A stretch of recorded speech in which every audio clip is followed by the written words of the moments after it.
representations is the only place in a 2 miles in a 1.5 mile long cave where you've got that kind of acoustics. I don't think so.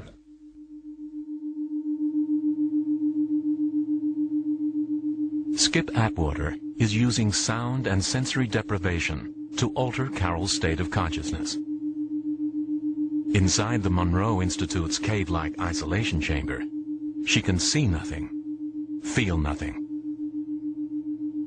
Her only external stimulus comes from tones in her headphones. And that sound is doing something remarkable. Just as 2 eyes give us binocular vision to calculate depth, our 2 ears allow us to calculate the direction and source of a sound, a capability vital to our ancestors' survival. Low-frequency sound coming from over here would arrive at this ear first, and then a slightly different out-of-phase signal arrive at this ear. And if we would turn our heads towards the source, this would equalize the phase difference. When manipulated, this survival mechanism can have another powerful effect. The tones in Carol's ears are slightly out of phase, but they can't be equalized by turning her head. As a result, Carol's brain combines the sounds into a third tone, created from the difference between the original tones. This phenomenon is called binaural beating, and it's modifying Carol's brainwaves. Our state of consciousness is linked to brainwave activity, which can be measured by electroencephalograph or EEG. Carol's EEG shows strong activity below 7 cycles per second, known as theta and delta waves. These frequencies are usually associated with dreams and sleep, but Atwater says Carol's state is better described as body asleep, mind awake. All those bright colors tell us we're getting lots of delta brain waves going on as she moves into her out-of-body experience. The states of allowing your mind to travel away from your body, or that has been characterized by some as an out-of-body experience of this consciousness movement, is one that's characterized by this slow wave delta. So using the word sleep isn't really appropriate in this case, because our minds are not asleep. Our minds are open and awake to experience.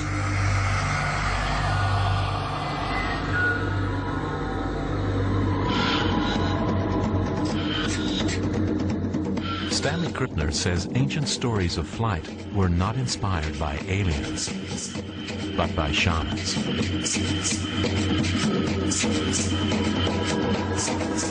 Experimenting with sensory deprivation, sound, and sometimes psychedelic plants, they learn to alter their states of consciousness, to propel them into otherworldly realms.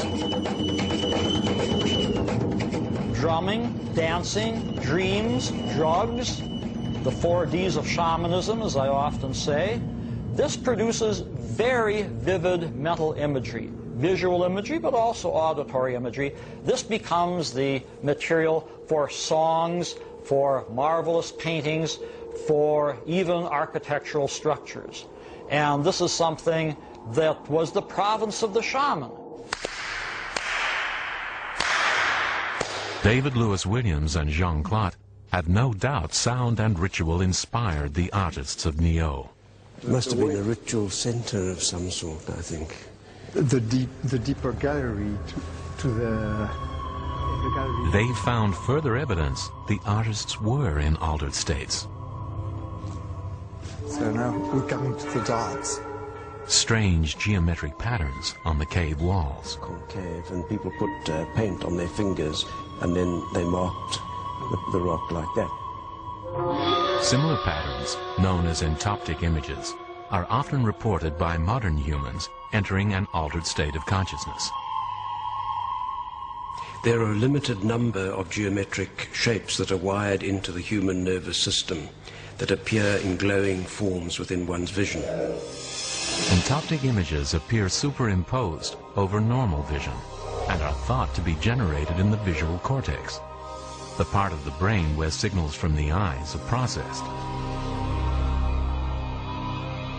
Dots arranged in lines and grids, crosshatches and zigzags, appear in many of humanity's oldest artworks. Professor Lewis Williams believes many of these geometric images are a record of shamans, exploring the hidden depths of their minds.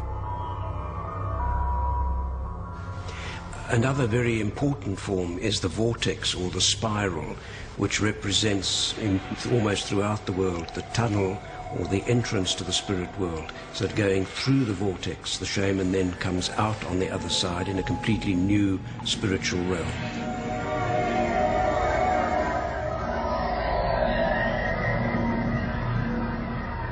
It's very different from having wishful fantasies or be doing some daydreaming.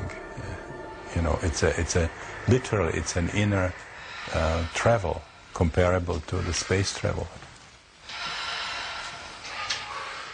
Pioneering consciousness researcher Stanislav Grof has spent more than 4 decades researching the science of the ancient shamans.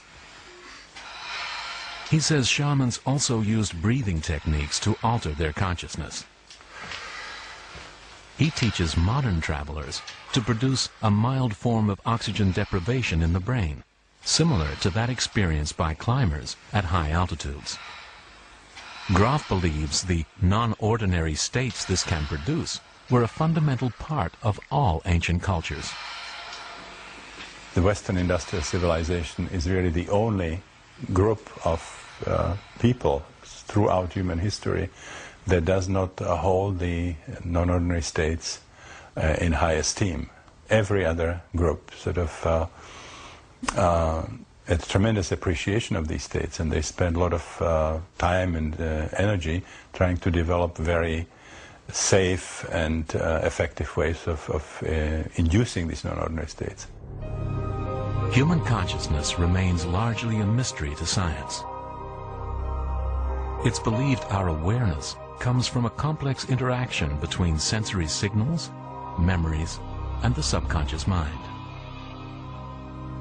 Grof and others argue the subconscious plays a more powerful role than we imagine. That we use it to develop ideas, and through the ages, our ancestors used it to develop human intelligence. The ideas, the inspiration that can come from the non-ordinary states can help later when the person returns into the ordinary state, you know, to substantially improve one's way of being in the world. Advocates of this theory suggest inspirational ideas can come from a transpersonal realm, hidden from everyday awareness. That the dreamlike imagery in altered states often contains solutions to the questions on our minds. Many people in the transpersonal field feel that all genuine, really deep creativity comes from the transpersonal realms.